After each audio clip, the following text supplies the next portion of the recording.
ka na, dali! Iniwan na tayo ni Ate Kiray.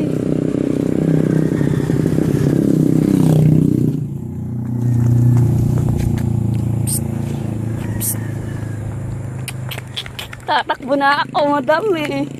Wala na yung tuta. Hala, bye-bye.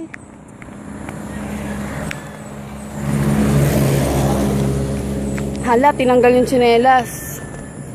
Sabit mo. Talino, binitbit. Dali.